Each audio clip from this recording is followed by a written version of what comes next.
UP RO ARO री exam जो 27 जुलाई को है, उसी को ध्यान में रखकर करंट अफेयर का सेशन चल रहा है।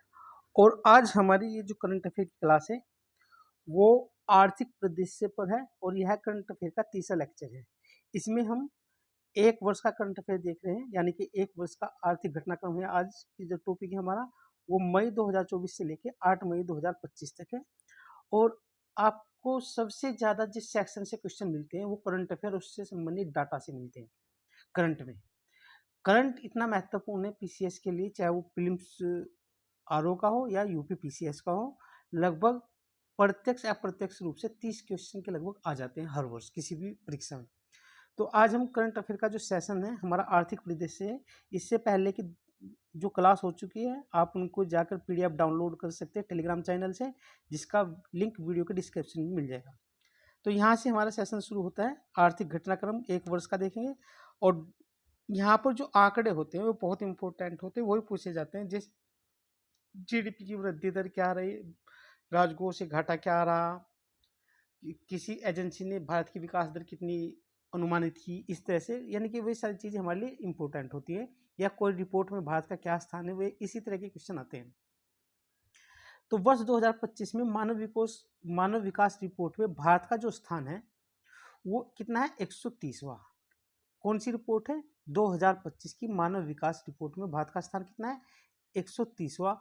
और 130वें स्थान पर भारत के साथ बांग्लादेश भी है, यानी कि भारत और बांग्लादेश दोनों का स्थान 130वां है विश्व मानव विकास रिपोर्ट में। इसमें शीर्ष स्थान है आइसलैंड का, क्योंकि ये यूरोपीय देश किसी भी रिपोर्ट में अधिकांश रिपोर्ट वही जारी करते हैं, तो इनके ये ऊपर ही रहते हैं, सबसे टॉप पे रहते हैं। और इस रिपोर्ट को जो संस्था जारी करती है वह करती है संयुक्त राष्ट्र विकास कार्यक्रम यूएनडीपी, इसको जारी करता है। परीक्षा में आजकल क्वेश्चन सीधे सीधे यूपीएससी तो बहुत सारे क्वेश्चन पूछता है कि ये रिपोर्ट कौन संस्था जारी करता है, ये कौन संस्था जारी करता है। लेकिन यूपी पीसीएस ने 2024 में जो एग्जाम हुआ आरओ का, जो कैंसिल हो चुका वो, और पीसीएस का, उस दोनों में रिपोर्ट बेस्ड क्वेश्चन आया कि ये जो रिपोर्ट है कौन जारी करता है। अब पहली बार ये हुआ है, तो इस तरह से आपको ध्यान रखना कौन जारी करता है विश्व मानव विकास रिपोर्ट, यूएनडीपी। हाल ही में विदेशी फिल्मों पर 100% शुल्क लगाने की घोषणा किसने की, अमेरिका के जो राष्ट्रपति है ट्रंप, उन्होंने टैरिफ वार पूरी दुनिया में इस समय चल रहा है, जो मुख्यतः एक हिस्सा अमेरिका ही है का है टैरिफ वार में। तो उन्होंने अगर अमेरिका की जो फिल्में बाहर, उन्होंने उसकी शूटिंग बैन लगा दिया है कि आप अमेरिका में ही शूट करें।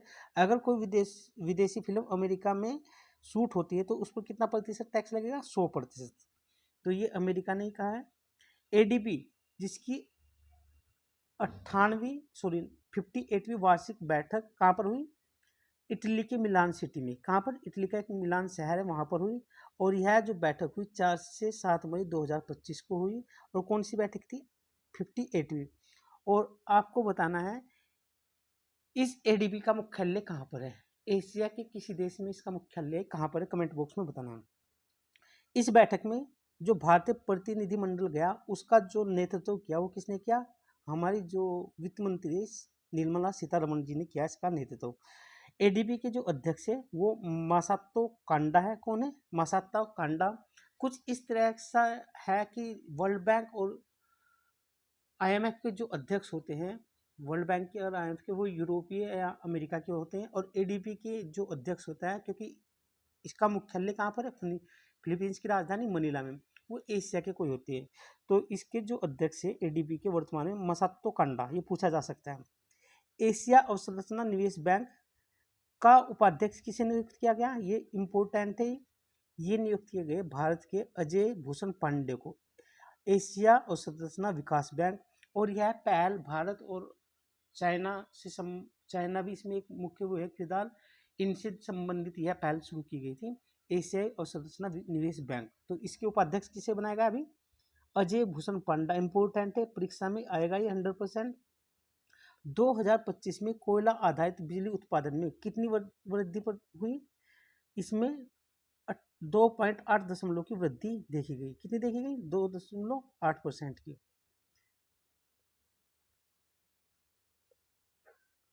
हाँ ठीक है। तो और 2025 में किस स्रोत की सबसे अधिक वृद्धि देखी गई? ये तो इसमें कोयला आधारित जो बिजली बनती है उसकी वृद्धि 2.8% और सबसे अधिक वृद्धि देखी गई नाभिकीय ऊर्जा की 18.4%। नवीकरण ऊर्जा की वृद्धि कितनी देखी गई? 11.4% वृद्धि देखी गई है 2025 में। तो इम्पोर्टेंट है क्योंकि जीवाश्म ऊर्जा पर निर्भरता कम की जा रही है और नवीनीकरण ऊर्जा पर निर्भरता ज़्यादा की जा रही है। तो देखो नवीनीकरण ऊर्जा की वृद्धि दर काफ़ी अधिक है जबकि जीवाश्म ईंधन की काफ़ी कम है। आरबीआई द्वारा, और ये दर इम्पोर्टेंट है, आपसे परीक्षा में पूछी जाएंगे, आरबीआई द्वारा किस बैंक पर जुर्माना लगाया गया है? आरबीआई ने हाल ही में कुछ बैंकों पर जुर्माना लगाया है, जैसे कोटक महिंद्रा बैंक। इन पर जो जुर्माना लगाने का कारण है ऋण उल्लंघन किया उन्होंने, और आईडीएफसी फर्स्ट बैंक, इन्होंने केवाईसी उल्लंघन किया। इन दोनों बैंकों पर हाल ही में आरबीआई ने जुर्माना लगाया। नेक्स्ट देखते हैं, आरबीआई ने किसके साथ मनी लॉन्ड्रिंग विरोधी समझौता किया है? यह समझौता किया है वित्तीय खुफिया इकाई जो भारत सरकार की है उसके साथ किया है। किस ट्रेन में भारत का पहला ऑन बोर्ड एटीएम लगाया गया है? यह लगाया गया है पंचवटी एक्सप्रेस में। किसमें लगाया गया है? पंचवटी एक्सप्रेस में। और किस बैंक ने लगाया? यह बैंक ऑफ महाराष्ट्र है, उसने यह पंचवटी एक्सप्रेस में यह एटीएम लगाया। ट्रेनों में एटीएम लगाने की जो पायलट परियोजना है किस रेलवे मंडल द्वारा शुरू की गई थी? ये पायलट परियोजना शुरू की गई है अभी भूसावल डिवीजन के अंतर्गत की गई है। किसके? भूसावल डिवीजन के अंतर्गत। तो नेक्स्ट देखते हैं, आवधिक श्रम बल PLFS 2024 किस मंत्रालय ने जारी किया? सांख्यिकी एवं कार्यक्रम क्रियान्वयन मंत्रालय ने आवधिक श्रम बल सर्वेक्षण किया। इसके आंकड़े हमारे लिए इम्पोर्टेंट हैं, न केवल प्रीलिम्स के लिहाज से, मेंस के लिहाज से भी आंकड़े हमारे लिए इम्पोर्टेंट हैं। तो 2024 में राष्ट्रीय जो बेरोजगारी दर रही है भारत की वह रही है 4.9%। कितनी रही? 4.9%। और ग्रामीण बेरोजगारी दर कितनी रही है? 4.2%। मोस्ट इम्पोर्टेंट है ये आएगी। जबकि शहरी श्रम बल भागीदारी कितनी रही है? शहरी श्रम बल भागीदारी दर रही है 51%। कितनी रही है? 51%। यानी कि राष्ट्रीय स्तर पर बेरोजगारी दर 4.9% और ग्रामीण बेरोजगारी दर 4.8% और शहरी श्रम बल भागीदारी दर जो है 51% रही है। एक राज्य एक RRB किस मंत्रालय के तहत एक नई पहल शुरू की गई है? वित्त मंत्रालय के तहत शुरू की गई है। यानी कि इसका मतलब है क्षेत्रीय जो ग्रामीण बैंक होते हैं RRB उससे संबंधित ये पहल है। प्रधानमंत्री मुद्रा योजना ने हाल ही में कितने वर्ष पूरे किए? 8 अप्रैल 2025 को इस योजना के पूरे 10 वर्ष हुए। कितने हुए? 10 वर्ष। और ये क्वेश्चन आएगा कि प्रधानमंत्री मुद्रा योजना कब लागू की गई थी, यानी कि कब शुरू की गई थी और उसके क्या फीचर्स थे? तो 8 अप्रैल को इसके पूरे 10 वर्ष हुए। यानी कि कब शुरू की गई थी? 8 अप्रैल 2015 को। आयुष्मान भारत प्रधानमंत्री जन आरोग्य योजना को लागू करने वाला 35वां राज्य कौन बना? यह बना है दिल्ली। और 5 अप्रैल को ये आयुष्मान योजना के अंतर्गत दिल्ली शामिल हुआ। संयुक्त राष्ट्र की रिपोर्ट ने 2023 में AI में निजी निवेश के मामले में भारत का वैश्विक स्थान कितना है? 10वां। यानी कि संयुक्त राष्ट्र ने एक रिपोर्ट जारी की है, उसमें बताया है कि भारत AI में पूरे विश्व में सबसे बड़ा 10वां निवेश करता है और भारत कर भी रहा है, क्योंकि भारत अपने आप को पूरे विश्व में एशिया यानी कि AI में अपना हब बनाना चाहता है, वैश्विक हब, क्योंकि फ्यूचर AI का ही है। पूरा वारफेयर, पूरा कम्युनिकेशन सिस्टम, पूरा जो मैकेनिज्म है वो AI पर ही निर्भर कर रहा है आजकल।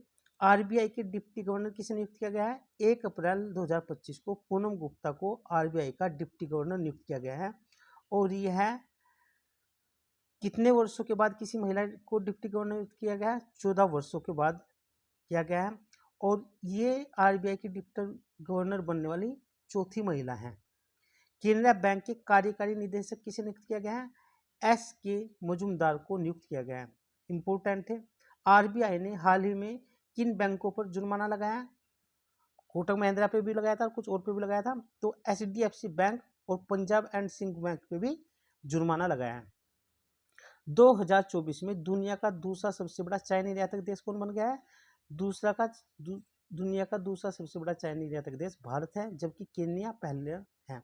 तो यानी कि पूरे विश्व में सबसे अधिक चाय निर्यात कौन करता है? केन्या करता है। उसके बाद कौन करता है? भारत करता है। भारत के कुल चाय निर्यात में काली चाय का हिस्सा कितना प्रतिशत है? ब्लैक टी का हिस्सा भारत के कुल चाय निर्यात में 90%, 96% हिस्सा है। कितना है? 96%। तो मोस्ट इंपोर्टेंट है, पूछा जाएगा इस बार ये डाटा। भारत के नए वित्तीय सचिव किसे नियुक्त किया गया है? अजय सेठ को किया गया है। किस संगठन ने डिजी लॉकर के साथ वित्तीय संपत्तियों के लिए साझेदारी की है? सेबी संगठन ने की है। और सेबी का काम क्या है? शेयर मार्केट को अच्छी तरह से नियंत्रित और नियमित करना।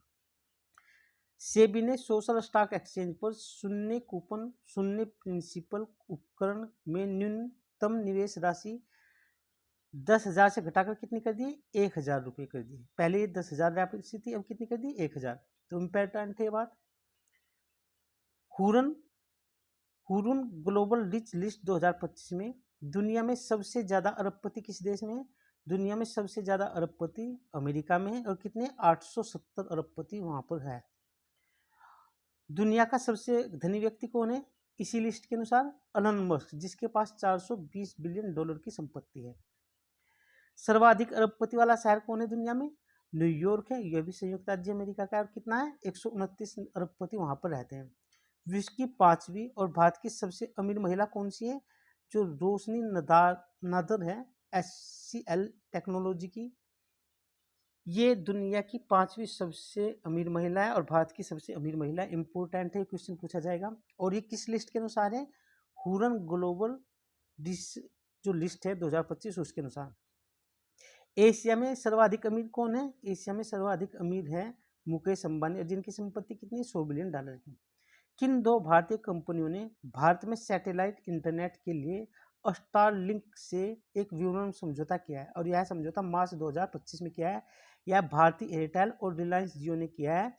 स्टारलिंक परियोजना है एलन मस्क की। इस परियोजना का मुख्य उद्देश्य है सैटेलाइट के माध्यम से दुनिया में इंटरनेट प्रोवाइड करना, जहाँ जहाँ इंटरनेट नहीं गया या जहाँ पर है तो वहाँ पर सस्ती दरों में। तो अब ये भारत में भी सैटेलाइट के माध्यम से इंटरनेट की सेवा देंगे।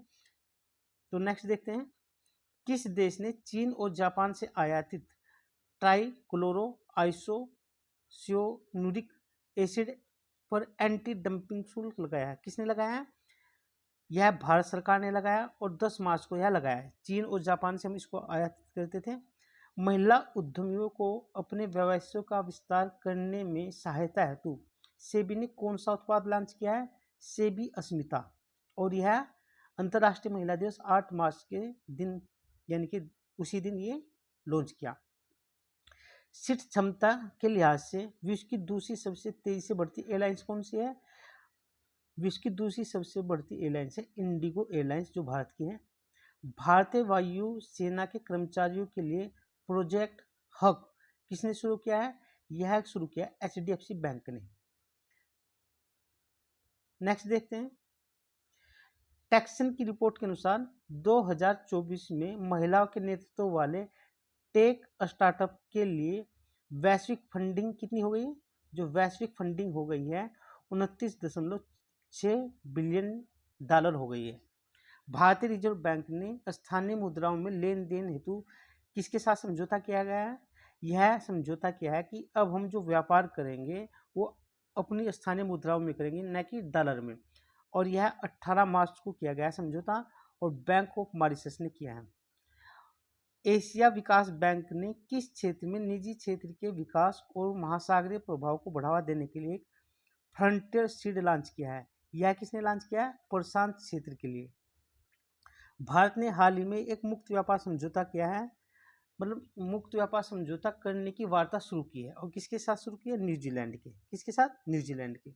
और न्यूजीलैंड के जो स्थानीय निवासी या मूल निवासी कौन है? माओरी।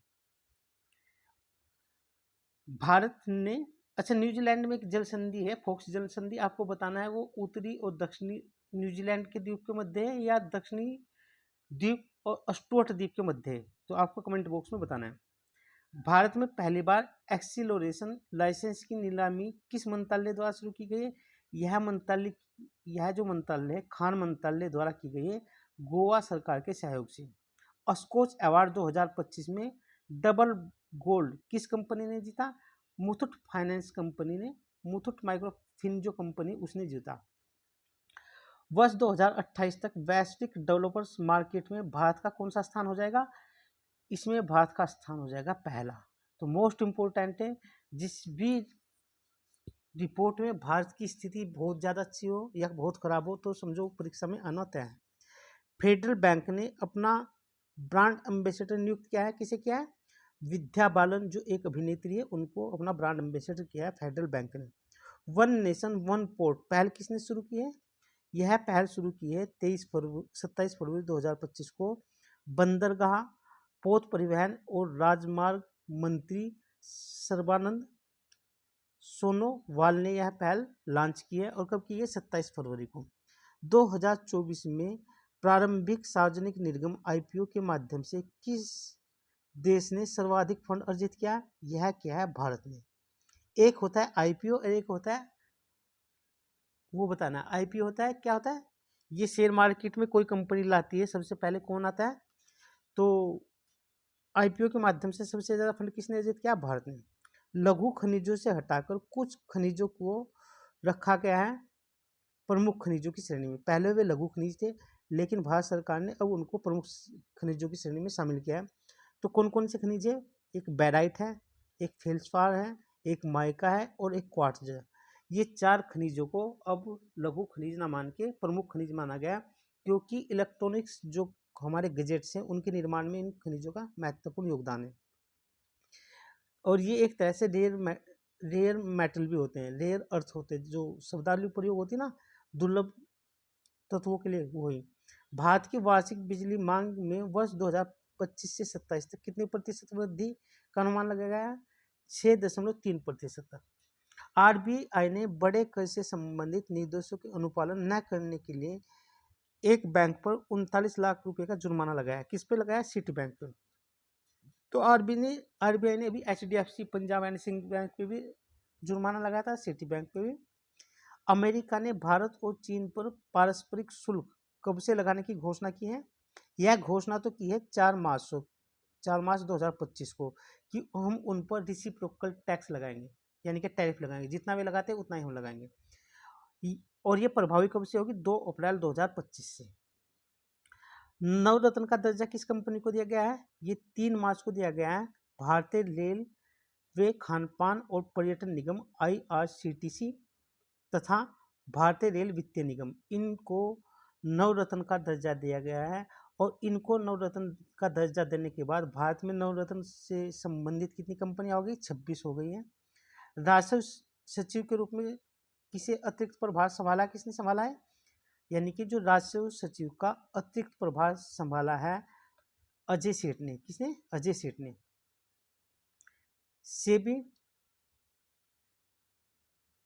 सेबी के केंद्रीकृत कॉरपोरेट बॉन्ड डेटाबेस पोर्टल का क्या नाम है? Bond central. क्या नाम है? बॉन्ड सेंट्रल नाम है इसका। एमएसएमई वित्तीय पोषण के लिए किन 2 संगठनों ने समझौता ज्ञापन पर हस्ताक्षर किए हैं? तो किसने किए हैं? और यह कब हुआ है? यह समझौता हुआ 25 फरवरी को।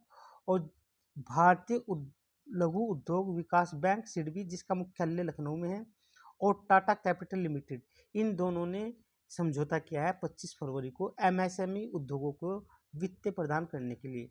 सेबी के चेयरमैन किनको बनाया गया है? तुहिन कांत पांडे को सेबी का नया चेयरमैन बनाया गया है। और सेबी का क्या काम है? शेयर मार्केट को रेगुलेट करना। वित्तीय साक्षरता जो सप्ताह है कब मनाया जाता है? यह वित्तीय साक्षरता सप्ताह मनाया जाता है प्रत्येक वर्ष 24 से 28 फरवरी 2025 को। यानी कि इस वर्ष का जो है ये है 24 से लेकर 28 फरवरी तक। समीर कनोडिया को किस अवार्ड से सम्मानित किया गया है? इनको सीईओ ऑफ द ईयर का सम्मान दिया गया है समीर कनोडिया को। जोमेटो ने नया एआई पावर्ड प्लेटफॉर्म लॉन्च किया है और उसका क्या नाम है? नुगेट। क्या नाम है? नुगेट। सेबी कार्ड के नए एमडी और सीईओ किसे नियुक्त किया गया है? सलीला पांडे को नया एमडी और सीईओ नियुक्त किया गया है एसबीआई कार्ड के। तो नेक्स्ट देखते हैं। अक्टूबर दिसंबर अक्टूबर से दिसंबर तक 2024 में शहरी क्षेत्रों की जो बेरोजगारी दर है कितनी है, वह है 6.4% बेरोजगारी दर है शहरी क्षेत्रों की। यानी कि शहर में बेरोजगारी दर लगातार क्या आ रही है, बढ़ती जा रही है। तो सुलभ वास फंड का नाम का क्या है, सुलभ आवास फंड का नाम क्या है। गरीब खरीदारों को चाबियां वितरित की गई है। यानी कि सुलभ आवास फंड का नाम क्या है, जिसके तहत जो घर खरीदने वाले हैं उनको चाबी वितरित की गई है। इस फंड का नाम है Swami Vishesh window for affordable and mid income housing. Swami नाम से एक यह है कि जो ये योजना लागू की गई थी।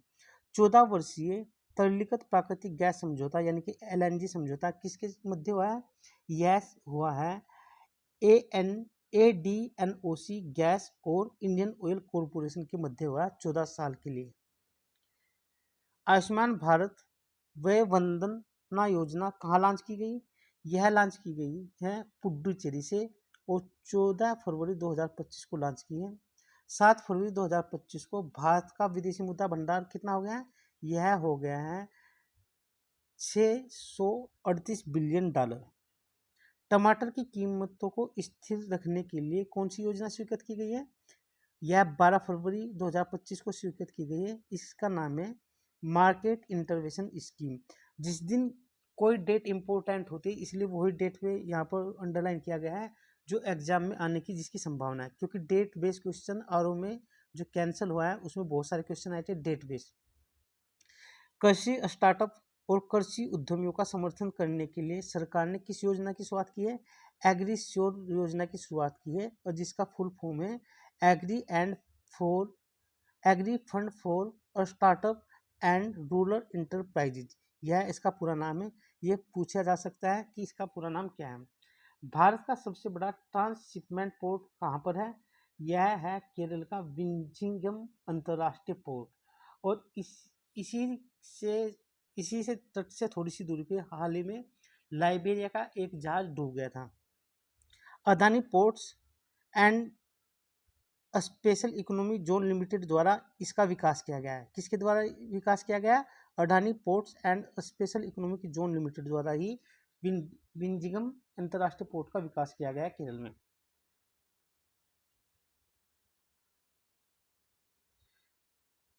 Society for empowerment of human resources कार्यक्रम किसने शुरू किया, यह कार्यक्रम 5 जुलाई 2024 को शुरू किया गया था।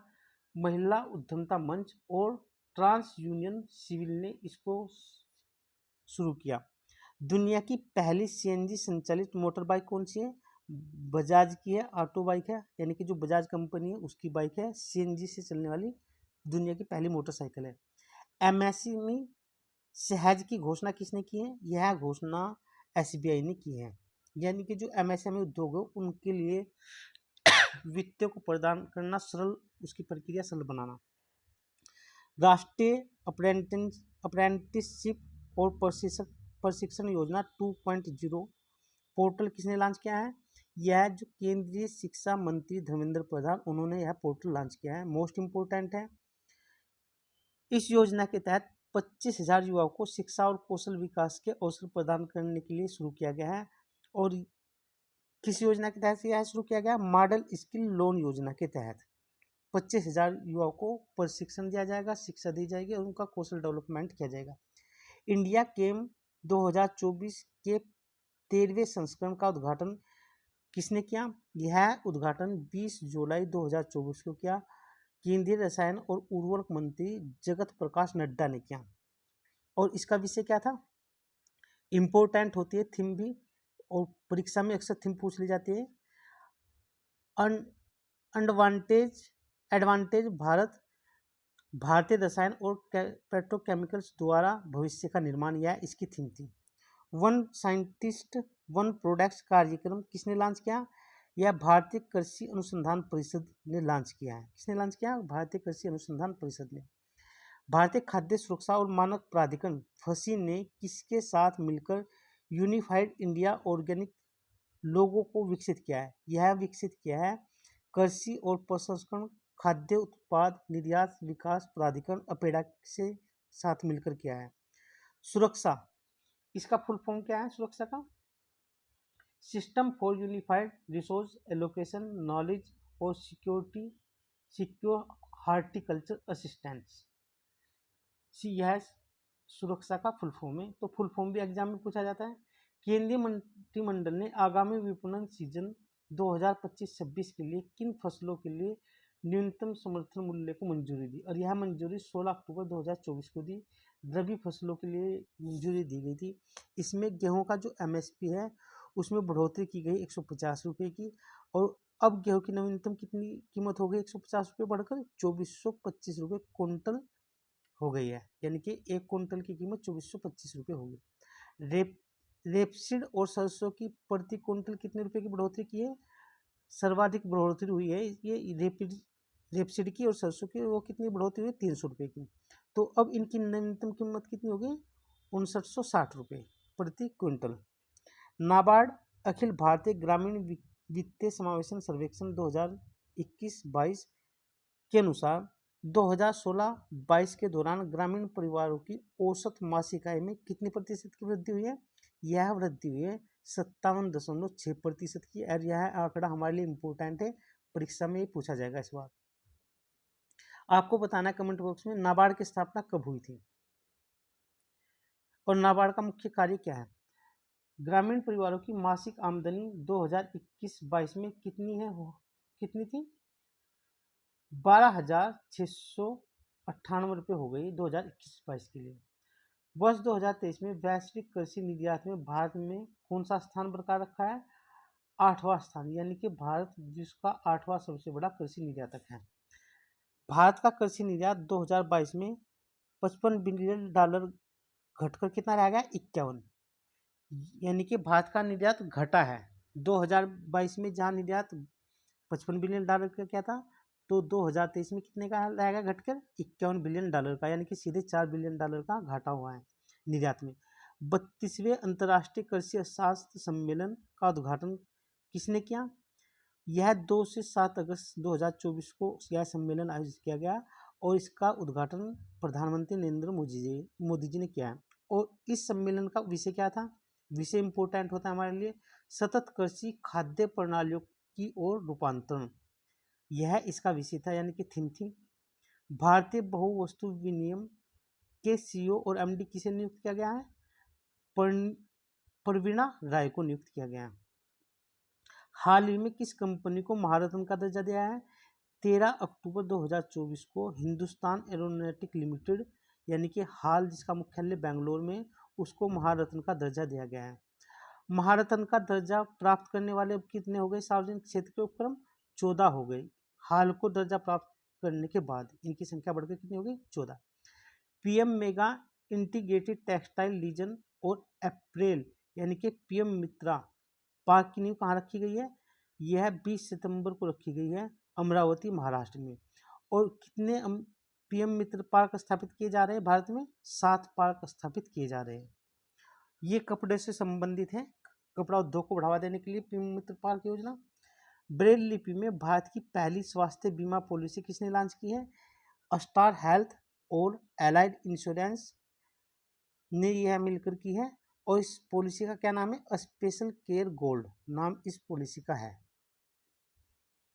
केंद्रीय मंत्रिमंडल ने कहाँ सेमीकंडक्टर इकाई की स्थापना करने के लिए मंजूरी दी, और यह मंजूरी 2 सितंबर को दी गई, 2 सितंबर 2024 को गुजरात के सानंद में।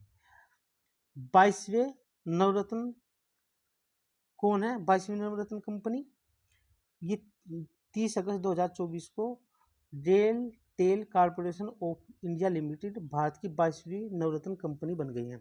नवीनतम फूड एंड ड्रिंक्स रिपोर्ट 2024 में दुनिया का सबसे मजबूत खाद्य ब्रांड कौन है? अमूल दूध है। कौन सा है? अमूल जो प्रोडक्ट है दूध वाला, वही है सबसे मजबूत खाद्य ब्रांड।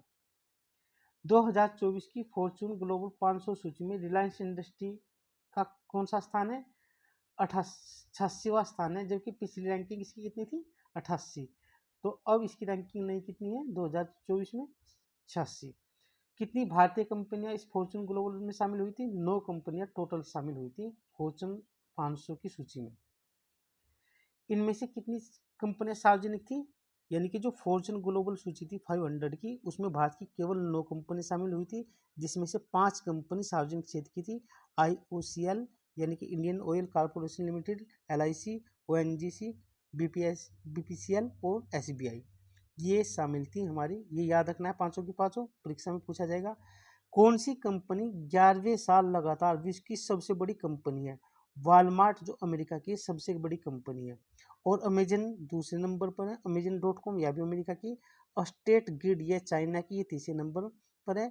और सऊदी अरामाको यह तेल कंपनी है सऊदी अरेबिया की, यह चौथे नंबर पर है विश्व की सबसे बड़ी, जो मतलब जिस कंपनियों में शामिल है।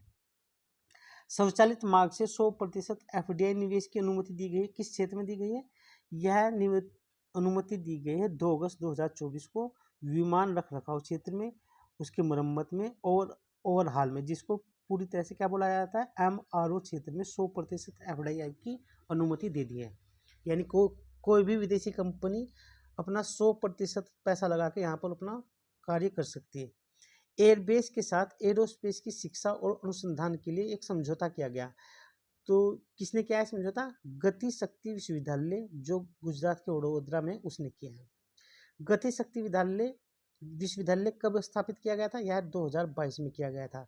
और इसके पहले कुलपति कौन थे? इसके पहले कुलपति थे अश्वनी वैष्णव, रेल मंत्री जो भारत के हैं, वह इसके पहले कुलपति थे। SBI का नया अध्यक्ष किसे नियुक्त किया गया है? चल्ला श्रीनिवासुलु शेट्टी को SBI का नया अध्यक्ष नियुक्त किया गया। मोस्ट इंपोर्टेंट पूछा जा सकता है। RBI ने डिजिटल भुगतान इंटेलिजेंस प्लेटफॉर्म के लिए एक डिजिटल सार्वजनिक संरचना स्थापित करने के पहलुओं की जांच करने के लिए एक समिति गठित की है। तो उस समिति का क्या नाम? श्री AP होत्ता समिति है जो RBI ने गठित की। NPCI इंटरनेशनल पेमेंट लिमिटेड ने किसके साथ UPI जैसी रियल टाइम पेमेंट प्रणाली को अपनाने के लिए साझेदारी की है? पेरू का जो सेंट्रल रिजर्व बैंक है उसके साथ की है ऐसी साझेदारी। मोस्ट इंपोर्टेंट है, यह पूछा जा सकता है। और पेरू की राजधानी क्या है? लीमा है। और पेरू कहाँ पर है? पेरू दक्षिणी अमेरिका का एक देश है। पेरू की सीमा किससे लगती है?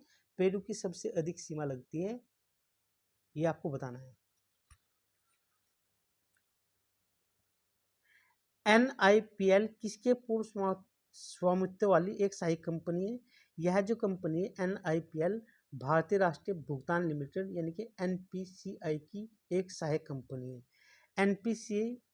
NPCI इंटरनेशनल पेमेंट लिमिटेड की स्थापना कब की गई थी? यानी कि NPIL की स्थापना की गई थी 3 अप्रैल 2020 को। Adani ports and special economic zone ने 30 साल तक किस बंदरगाह के टर्मिनल के संचालन का समझौता किया है? तंजानिया का जो दार ए सलाम पोर्ट है उसका संचालन करने की जिम्मेदारी अदानी पोर्ट ने ली है। और तंजानिया यहीं पर ही, इसी जो ये तंजानिया का पोर्ट है दार ए सलाम, वहीं पर ही जंजीबार एक आइलैंड है, लौंग की खेती के लिए विश्व प्रसिद्ध है। नया थीमेटिक इंडेक्स निफ्टी EV और न्यू एज ऑटोमेटिव इंडेक्स किसने लॉन्च किया? यह लॉन्च किया गया है NSE इंडेक्स लिमिटेड ने। विश्व बौद्धिक संपदा रिपोर्ट किसके द्वारा जारी की जाती है? तो विपो ही जारी करता है। 2024 की रिपोर्ट का क्या नाम है? वर्ल्ड इंटेलेक्चुअल प्रॉपर्टी इंडिकेटर्स 2024, यह इसका नाम है। मॉडल सौर गांव के क्रियान्वयन के लिए दिशा निर्देश जारी किए गए हैं। यह 12 अगस्त 2024 को जारी किए गए थे। और यह जो योजना थी इसके लिए दिशा निर्देश जारी किए गए थे PM सूर्य घर मुफ्त बिजली योजना के लिए जारी किए गए थे। इसके लिए कुल कितना व्यय किया जाएगा? 800 करोड़ रुपए किए जाएंगे। प्रत्येक संचालित मॉडल सौर गांव कितना पैसा मिलेगा? 1 करोड़ रुपए मिलेगा किसी एक गांव को जो इस मॉडल को अपनाता है। नीति आयोग के SDG इंडेक्स 2023-24 के अनुसार भारत का समग्र SDG स्कोर बढ़कर कितना हो गया है? भारत का SDG जो 2020-21 में 66 था, वह 23-24 में बढ़कर 71 हो गया। मोस्ट इंपोर्टेंट है, ये 100% क्वेश्चन आएगा। शीर्ष प्रदर्शन किसने किया है इसमें, इस इंडेक्स में सबसे अच्छा प्रदर्शन किया है उत्तराखंड और केरल ने, दोनों की रैंक 79 है। इसके बाद तमिलनाडु का 78वां है। 3 सबसे खराब प्रदर्शन करने वाले कौन कौन से हैं? बिहार 57, झारखंड 62 और नागालैंड 63। इंपॉर्टेंट है, केंद्र शासित प्रदेशों में शीर्ष प्रदर्शन करने वाले कौन कौन है? चंडीगढ़, जम्मू कश्मीर, पुडुचेरी, अंडमान निकोबार द्वीप समूह और दिल्ली। 2018 से 2023-24 के बीच किस राज्य ने सबसे तेजी से प्रगति की है? उत्तर प्रदेश। ये क्वेश्चन आएगा 100% क्योंकि ये यूपी से संबंधित है और यूपी की हम परीक्षा देने जा रहे हैं, आरओ का एग्जाम। यूएन की विश्व जनसंख्या संभावना रिपोर्ट 2024 के अनुसार भारत की जनसंख्या कब 100 यानी कि 1 अरब 70 करोड़ तक पहुंचने की संभावना है? यह 2060 के दशक के प्रारंभ में पहुंच जाएगी। कितनी? 170 अरब यानी कि 170 करोड़ पहुंच जाएगी। भारत की जनसंख्या कब से घटने लगेगी? जनवरी और जुलाई 1962 के लगभग यह घटने लगेगी। 1962 में जनवरी और जुलाई के महीने में घटनी शुरू हो जाएगी। पहले यह पहुंचेगी 170 करोड़ तक, उसके बाद धीरे धीरे घटने लगेगी। तो नेक्स्ट देखते हैं, भारत पहला और चीन दूसरा 2054 तक अपनी स्थिरता बनाए रखेंगे। कब तक? 2054 तक, यानी कि विश्व में सबसे अधिक जनसंख्या भारत की रहेगी 2054 तक, दूसरे नंबर पर चाइना रहेगा। 2054 तक संयुक्त राज्य अमेरिका को पीछे छोड़कर विश्व का सबसे अधिक जनसंख्या वाला देश कौन बन जाएगा? पाकिस्तान। वर्तमान में वैश्विक जनसंख्या कितनी है? 816 करोड़ अरब कितनी है? 816 करोड़ जनसंख्या है, यानी कि 8 अरब 16 करोड़ जनसंख्या है इस समय पूरे विश्व की। तो इम्पोर्टेंट है, राष्ट्रीय जनसांख्यिकी दिवस कब मनाया जाता है? 29 जून को मनाया जाता है राष्ट्रीय सांख्यिकी दिवस। 2024 में 18वां राष्ट्रीय सांख्यिकी दिवस मनाया गया। तो 18वां राष्ट्रीय सांख्यिकी दिवस जो 29 जून को मनाया जाता है, उसका थीम क्या था? निर्णय लेने के लिए डेटा का उपयोग करें। यह 2024 के सांख्यिकी दिवस का मुख्य थीम थी। विश्व आर्थिक मंच की जो एक रिपोर्ट है, कौन सी रिपोर्ट? वैश्विक जेंडर गैप इंडेक्स 2024 में भारत का स्थान कितना है? इसमें भारत का स्थान 2024 की रिपोर्ट में 129वां है, जबकि 23 में भारत का स्थान कितना था? 127वां था। इसमें टोटल देश 146 है और अंतिम स्थान पर 2024 में सूडान रहा है। और भारत कितने पर रहा? 129वें। भारतीय रिजर्व बैंक ने यूपीआई लाइट के जरिए लेन देन की सीमा 500 रुपये से बढ़ाकर कितनी कर दी? यानी कि 1000 रुपये कर दी गई है। कुल वॉलेट सीमा कितनी कर दी है? 2000 कर दी है बढ़ाकर, यानी कि अपने वॉलेट में 2000 रुपये रख सकते हैं और 1000 रुपये इधर से उधर पेमेंट कर सकते हैं। यानी 2000 से बढ़ाकर कितनी कर दी? 5000 रुपये। पहले 2000 थी, अब 5000 रुपये कर दी। 700 अरब डॉलर से अधिक विदेशी मुद्रा भंडार वाला दुनिया का सबसे बड़ा देश, सबसे चौथा देश कौन बन गया? भारत बना। और कब बनाया है? 27 सितंबर 2024 को भारत का विदेशी मुद्रा भंडार 700 बिलियन डॉलर को पार कर गया था और इसके साथ ही भारत दुनिया का चौथा सबसे बड़ा विदेशी मुद्रा भंडार वाला देश था। इससे पहले कौन थे? सबसे अधिक भंडार किसका है मुद्रा का? चीन का, उसके बाद जापान, तीसरे पर स्विट्जरलैंड और चौथा भारत। आरबीआई ने यूपीआई के जरिए भुगतान की जा सकने वाली अधिकतम राशि 1 लाख से बढ़ाकर कितनी कर दी है? 5 लाख रुपए तक कर दी है। यूपीआई के कितने उपयोगकर्ता हो गए हैं भारत में? यूपीआई जिससे आप पेमेंट करते हो, फोन पे वगैरह, उसके टोटल अब यूजर हो गए 42 करोड़। कितने हो गए? 42 करोड़। और भारत की आबादी कितनी है? 140 करोड़। तो अभी काफ़ी जनसंख्या इससे बाहर है। एलआईसी ने आईडीएफसी फर्स्ट बैंक में अपनी हिस्सेदारी 0.20 से बढ़ाकर कितनी कर दी है? 2.68% कर दी है। 2023-24 में भारत का सबसे अधिक एफडीआई किस देश से प्राप्त हुआ? भारत को सबसे अधिक एफडीआई सिंगापुर से प्राप्त हुआ और उससे पहले किधर से होता था? मॉरिशस वगैरह से होता था। तो 2023 में सबसे ज़्यादा हमें एफडीआई कहाँ से प्राप्त हुआ? सिंगापुर से। 2023-24 में सिंगापुर से एफडीआई 31.55% घटकर कितना आया हमारे पास? 11 बिलियन डॉलर। यानी कि उससे पहले तो अधिक होता था, लेकिन इसमें इतने प्रतिशत घटने के बावजूद भी फिर भी सबसे ज़्यादा एफडीआई भारत में 11 बिलियन डॉलर आया। किसकी तरफ से? सिंगापुर की तरफ से। वैश्विक आर्थिक अनिश्चितताओं के कारण भारत का जो एफडीआई फ्लो है उसमें गिरावट आई है। गिरावट कितनी आई है, घटकर कितना रह गया है एफडीआई फ्लो भारत में 3.5%। 2023-24 में भारत में एफडीआई इक्विटी प्रवाह 3.49% घटकर कितना रह गया है। टोटल एफडीआई यानी कि 2023-24 में भारत में $44 बिलियन का, जिसमें से $11 बिलियन का अकेले सिंगापुर ने किया। केंद्रीय बजट 2025-26 प्रस्तुत किया था, निर्मला सीतारमण जी ने 1 फरवरी को प्रस्तुत किया था।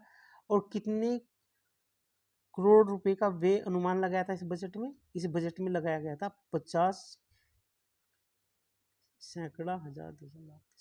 50 लाख करोड़ का यह अनुमान लगाया था।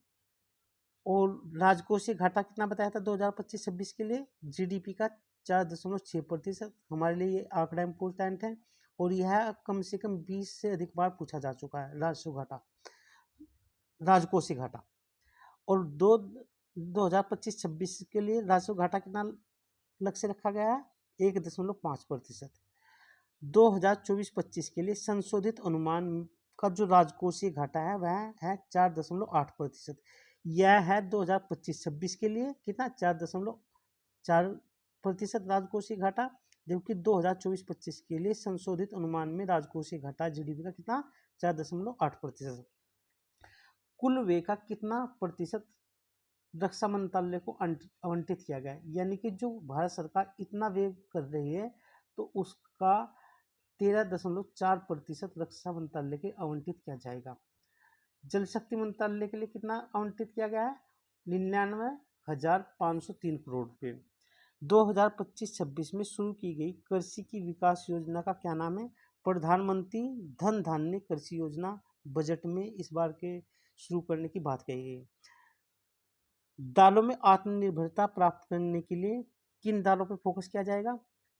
तूर यानी कि अरहर की दाल, उड़द की दाल और मसूर की दाल, 3 दालों पर फोकस किया जाएगा क्योंकि भारत दालों का काफ़ी हद तक आयात करता है। 2025-26 के बजट में मत्स्य पालन के विकास के लिए किस पे फोकस किया जाएगा, यानी कि कहाँ पर फोकस किया जाएगा? एक तो अंडमान निकोबार द्वीप समूह पे और लक्षद्वीप समूह पे। लक्षद्वीप समूह अरब सागर में, अंडमान निकोबार द्वीप समूह बंगाल की खाड़ी में। इन दोनों द्वीप समूह पे फोकस किया जाएगा मत्स्य उत्पादन के लिए। क्रेडिट कार्ड, किसान क्रेडिट कार्ड योजना के तहत ऋण सीमा कितनी बढ़ाई गई है? जो पहले 3 लाख रुपए तक का ऋण मिल सकता था किसानों को, बढ़ाकर कितना कर दिया इस योजना के तहत? 5 लाख तक का। इंपॉर्टेंट है। 12.7 लाख मीट्रिक टन वार्षिक क्षमता वाला यूरिया संयंत्र कहाँ पर स्थापित किया जा रहा है? यह असम के नाम रूप में स्थापित किया जा रहा है। पहली बार उद्यमिता करने वाली 5 लाख महिलाएं अनुसूचित जाति अनुसूचित जनजाति के लिए कितनी राशि तक के टर्म लोन प्रदान किए जाएंगे? 2 करोड़ रुपए तक के टर्म लोन प्रदान किए जाएंगे जो SC/ST की महिलाएं हैं। और ऐसी कितनी महिलाएं हैं? 5 लाख महिलाएं। वित्तीय वर्ष 2024-25 के लिए वास्तविक जीडीपी वृद्धि दर का अनुमान कितना लगाया है? प्रथम अनुमान था यह 6.4%। 2024-25 के लिए वास्तविक सकल मूल्यवर्धन की वृद्धि का अनुमान क्या लगाया है? 6.4%। वित्तीय वर्ष 2025-26 यानी कि फाइनेंशियल ईयर 26 के लिए वास्तविक जीडीपी की वृद्धि का क्या अनुमान लगाया है? 6.3 से 6.8 के बीच रहने का अनुमान लगाया है। 2024-25 से पहले 9 महीनों में कुल निर्यात में कितनी वृद्धि देखी गई? यानी कि 6% की वृद्धि देखी गई। इंपॉर्टेंट है हमारे लिए। फाइनेंशियल ईयर 25 में के पहले 9 महीनों में सेवा निर्यात में कितनी वृद्धि देखी गई? 11.6% की। IMF के अनुमान के अनुसार 2024 में वैश्विक मुद्रास्फीति दर कितनी रहेगी? पूरे विश्व की जो मुद्रास्फीति दर रहेगी 5.7%। फाइनेंशियल ईयर 2024-25 में के प्रथम अग्रिम अनुमान में अपेक्षित औद्योगिक वृद्धि दर कितनी है? 6.2%। ये हमारे आंकड़े बहुत इंपॉर्टेंट है, परीक्षा के लिहाज से यही आंकड़े पूछे जाते हैं। फाइनेंशियल ईयर 2014 में सेवा क्षेत्र का कुल सकल मूल्यवर्धन में योगदान 50.6% था, जबकि वित्तीय वर्ष 2024-25 में कितना हो गया? यह 55% हो गया, यानी कि बढ़ गया है। फाइनेंशियल ईयर 2024 में कृषि और संबंध क्रियाकलाप का जो जीडीपी का कितना है? 16%, यानी कि कृषि का जो जीडीपी में हिस्सा है वह कितना है? 16%। वित्तीय वर्ष 2023-24 में जुलाई से जून तक बेरोजगारी दर घटकर कितनी हो गई? 3.2% हो गई है 2023-24 के लिए। 5 लाख एमएसएमई को डिजिटल कॉमर्स के लिए ओपन नेटवर्क पर लाने के लिए कौन सी पहल शुरू की गई है? यह पहल 28 जनवरी 2025 को शुरू की गई है। इस पहल का नाम है टीम पहल।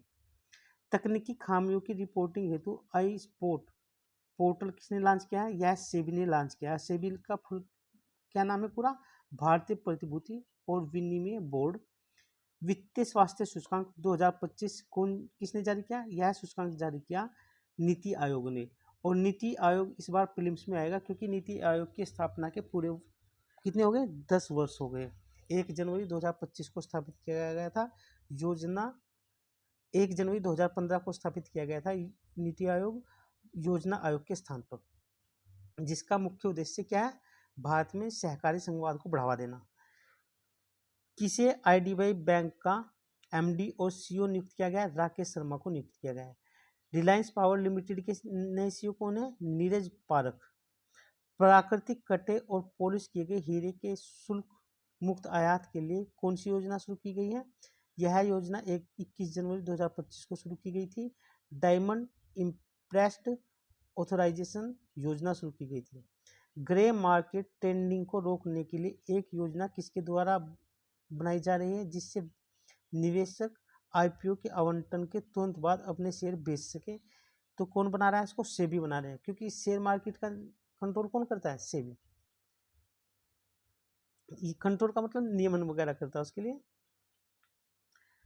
आरबीआई ने अप्रवासी भारतीयों को विदेशों में कौन सी नई सुविधा की अनुमति दी है? रुपए में खाता खोलने की अब अनुमति है विदेशी को। एम्पायर बीज सपनों की उड़ान की शुरुआत किसने की है?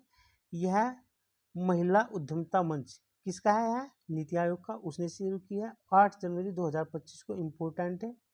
हेनली पासपोर्ट इंडेक्स 2025 में भारत का स्थान कितना है? 85वां स्थान है। डब्ल्यूटीओ यानी कि विश्व व्यापार संगठन ने इस वर्ष अपनी कौन सी वर्षगांठ मनाई है? 30वीं वर्षगांठ 1 जनवरी 2025 को मनाई गई है। और डब्ल्यूटीओ की स्थापना हुई थी 1995 में। और डब्ल्यूटीओ से पहले कौन था? गैट था। गैट के स्थान पर ही डब्ल्यूटीओ की स्थापना की गई थी। तो इसकी 1 जनवरी 2025 को 30वीं वर्षगांठ हुई है डब्ल्यूटीओ की। डब्ल्यूटीओ का मुख्यालय कहाँ पर है? जिनेवा में। और डब्ल्यूटीओ की स्थापना 1 जनवरी 1995 में की गई थी। किस पुनर्निर्मित ई नीलामी पोर्टल को लॉन्च किया गया है? भानकेंट, यह एक पोर्टल है, उसको लॉन्च किया है। एनपीसीआई द्वारा यूपीआई ऐप्स के लिए नए मार्केट कैप अनुपालन समय सीमा कब तक बढ़ा दी गई है?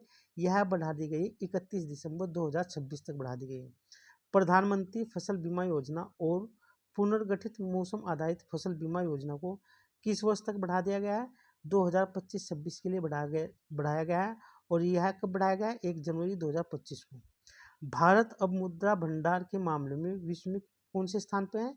चौथे स्थान पे। पहले स्थान पे कौन है? चीन है। दूसरे स्थान पे जापान है। तीसरे स्थान पे स्विट्जरलैंड है। और चौथे स्थान पर भारत है। भारत का वर्ष 2023-24 में कोयला उत्पादन कितना हो गया है? 997 मिलियन टन हो गया है। 2024-25 की दूसरी तिमाही में भारत का चालू खाता घाटा कितना था? यह भारत की जीडीपी का 1.2% था। और कितना था? $11 बिलियन।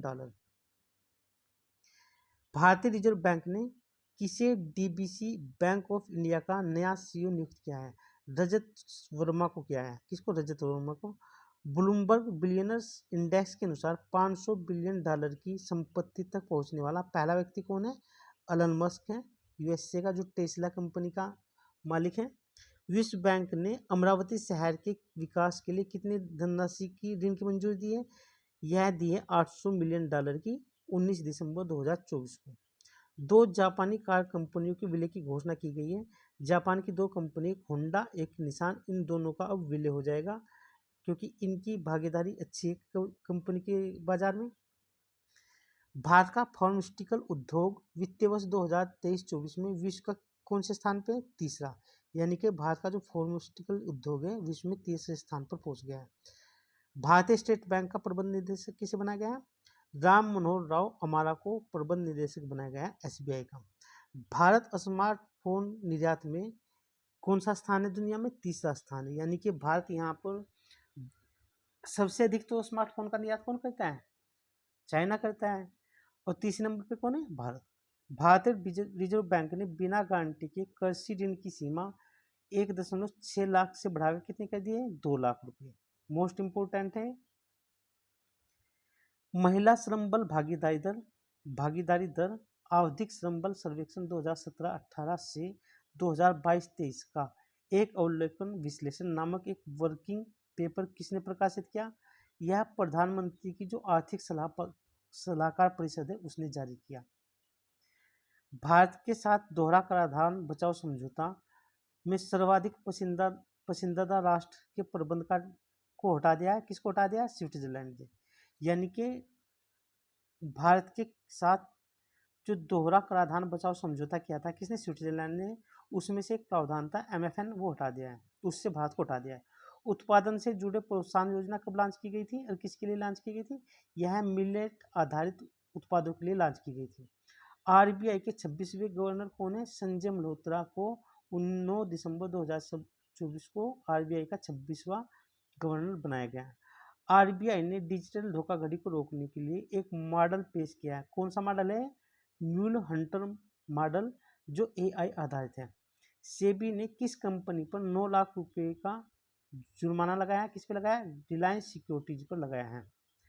RBI द्वारा UPI लाइट वॉलेट की कुल सीमा बढ़ाकर कितनी कर दी गई है? 5,000 कर दी गई है, जो पहले कितनी थी? 2,000। ई माप पोर्टल की घोषणा किसने की है? उपभोक्ता मामलों के विभाग भारत सरकार ने की है। एशिया विकास बैंक के 11वें अध्यक्ष कौन है? ये जापान के मसातो कांडा है। और एशिया डेवलप बैंक का मुख्यालय कहाँ पर है? यह मुख्यालय फिलीपींस की राजधानी मनीला में है। घर चोला को जे टैग दिया गया है। तो घर चोला क्या है? यह गुजरात का एक उत्पाद है। कहाँ का? गुजरात का। भारतीय प्रतिस्पर्धा आयोग ने मेटा पर कितने करोड़ रुपए का जुर्माना लगाया?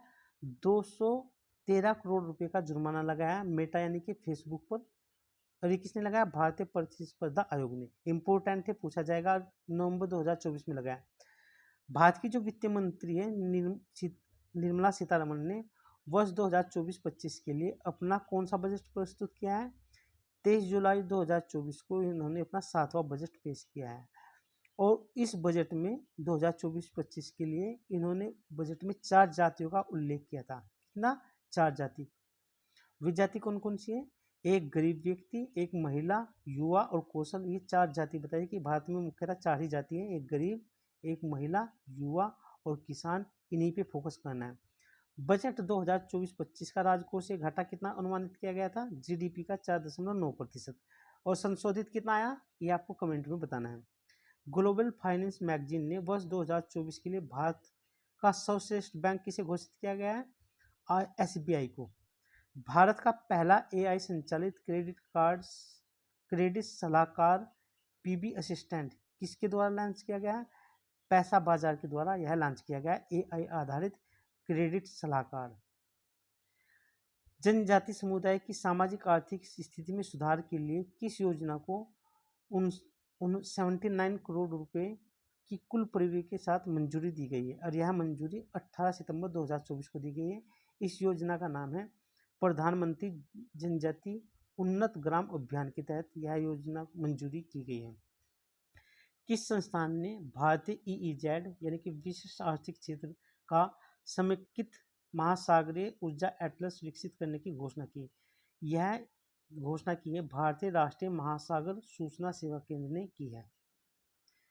भारत का EEZ कितना है? यह है 200 नॉटिकल मील तक है। कितना है? 200 नॉटिकल मील तक। भारत में इलेक्ट्रिक वाहनों को बढ़ावा देने के लिए फेम इंडिया फेज 2 की जगह किसने ली है? यह ली है 1 अक्टूबर 2024 को प्रधानमंत्री इलेक्ट्रिक ड्राइव डिवोल्यूशन इन इनोवेटिव व्हीकल एनहांसमेंट यानी कि PME ड्राइव योजना ने लिया है। जो पहले योजना चल रही थी फेम इंडिया, उसका नाम अब क्या हो गया, PME ड्राइव योजना। नेक्स्ट देखते हैं, IFSC में सॉवरेन ग्रीन बॉन्ड का व्यापार और निपटान के लिए योजना किसने पेश की है, यह पेश की है भारतीय रिजर्व बैंक ने।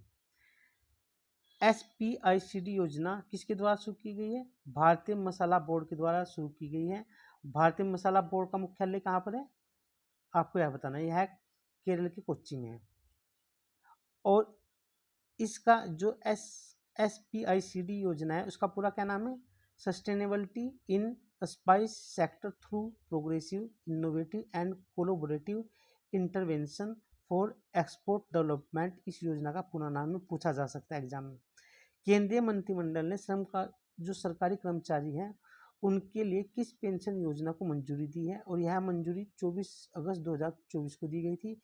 इसका नाम था योजना का एकीकृत पेंशन योजना यूपीएस में कितने प्रतिशत कर्मचारी की औसत वेतन का अंतिम 12 महीनों का पेंशन के रूप में प्रदान किया जाएगा, 50% किया जाएगा। मोस्ट इंपोर्टेंट है, यह पूछा जाएगा। और इसके लिए न्यूनतम योग्यता सेवा में कितने वर्ष निर्धारित किया है, 25 वर्ष की उसकी सेवा हो जानी चाहिए, यह उसके लिए निर्धारित की गई। कर्मचारी की मृत्यु के मामले में उसके परिवार को पेंशन का 60% प्राप्त होगा। कितना प्राप्त होगा, 60%। और यह योजना कब से प्रभावी होगी, यह योजना 1 अप्रैल 2025 से प्रभावी हो गई है। केंद्रीय और राज्य सांख्यिकी संगठनों का 28वां सम्मेलन जो 12 से 13 अगस्त 2024 को नई दिल्ली में आयोजित किया गया, और यह आयोजन सांख्यिकी और कार्यक्रम कार्यान्वयन मंत्रालय ने किया। और इस सम्मेलन का जो थीम थी, निर्णय लेने के लिए डेटा का उपयोग करें, राज्य सांख्यिकी प्रणालियों को सुदृढ़ करना, यह इस सम्मेलन का मुख्य उद्देश्य था। प्रधानमंत्री आवास योजना ग्रामीण को कब तक मंजूरी दी गई है, यह मंजूरी 9 अगस्त 2024 को दी गई है, और यह 2024-25 से बढ़ाकर 2028-29 तक के लिए कर दी गई है। तो ये आज हमारी इकोनॉमी की क्लास थी, और इसमें हमने 1 साल का जो मुख्य इकोनॉमी का डाटा था वो देखा है, और यहाँ से क्वेश्चन हर वर्ष आते हैं। तो आप इस क्लास की PDF टेलीग्राम चैनल से जाके डाउनलोड कर सकते हैं, और इससे आपको काफ़ी क्वेश्चन मिल जाएंगे।